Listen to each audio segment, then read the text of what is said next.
Hello there, I want to start with a music documentary this week. I want to start with this new Whitney Houston doco, which is called Whitney, the Untold Story for the First Time.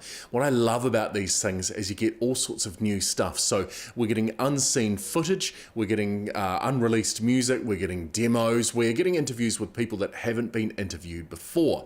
And that's a success of something like this because, you know, we've all heard the major stories, we've all seen the headlines, but this really takes us into a previously unseen, behind-the-scenes look at the life and times of Whitney Houston. So here's what we're in for. People think it's so easy, and it's not. You got class, you got something around. Now, one thing, Paula Abdul ain't shit. That girl is singing off-key on the record. I don't really need to look. Why didn't Sissy do more? What was Whitney's drug of choice? What was it that drove them apart? How much do you think you spent? Did John ever try and get rid of Robin? Were they in love? Can't run from myself. There's no way. You must have known about the drug use.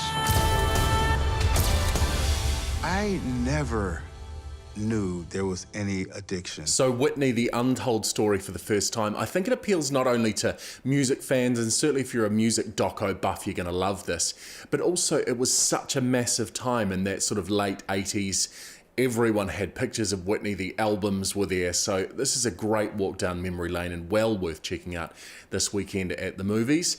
Something I probably wouldn't say was well worth checking out, but interesting nonetheless, is called Occupation. This has got Tim Morrison in it. Set in small town Australia when there's a bit of an alien takeover goes on, and I think you can see from parts of the trailer here, it's just a little bit cheesy. What now? We fight. Or we die. Let's do this. Let's take him down.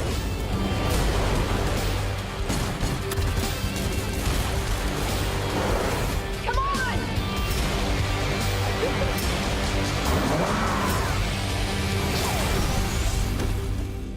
What's the plan? Save the planet. That's the plan. Now, I don't pretend to be a sci-fi fan, but maybe there is that whole sort of B-grade sci-fi thing going for this film. I decided to see if it was just me that found it cheesy. Reviews ranged from 8s out of 10 to 4s out of 10. So there's a pretty big spectrum here of people disagreeing with how good this movie is, but it's always nice to see our own talent on the big screen, and you know, Tim is Tim and he's done a wonderful job with this. Outside of that, perhaps it's not my genre. Now, to live entertainment, the Bootleg Beach Boys. Now, I'm not big on tribute acts, but what I love about these bootleg gigs, and last year or the year before, the Bootleg Beatles came and they were just fantastic, is they're pretty much as good as it gets, or as close as it gets to the band themselves, because they are in some ways, although loosely, kind of authorized by those bands. Now, the Bootleg Beach Boys, it's not just a tribute act, they really do go to that full extent of looking like and sounding like the Beach Boys. They are in the Rangiora Town Hall tomorrow night, then into Christchurch on Sunday afternoon at the Civic, then on to Invercargill, Dunedin and Ashburton next week. They have sold out shows around the world. They do a wonderful job, I think, of sounding just like the Beach Boys. Have a wee listen.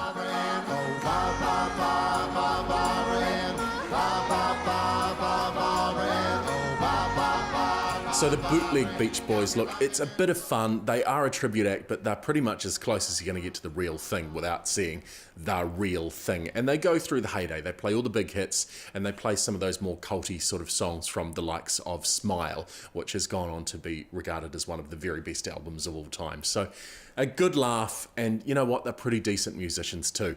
Quick shout out too for the Wellington Pun Battle Championships on tonight at Fringe Bar at 8 o'clock. I've been told you've got to get along nice and early if you want a table, because it's often standing room only, especially if you've got a wee pun inside you, you might want to take part in this. And for something a little more civilised, tomorrow night in the Great Hall at Auckland Town Hall is the Lexus Song Quest. Now, this has launched the careers of the likes of Dame Kiri Te Kanawa, Philip Rhodes, Jonathan Lamalu, Solomil's Amitai Patti, and of course Dame Malvina Major too. So a pretty diverse range of events on this weekend, starting with the movies right through to live entertainment as well, but there is so much on. It's nice to see all this activity through winter. We'll catch you next week right here on The Cafe.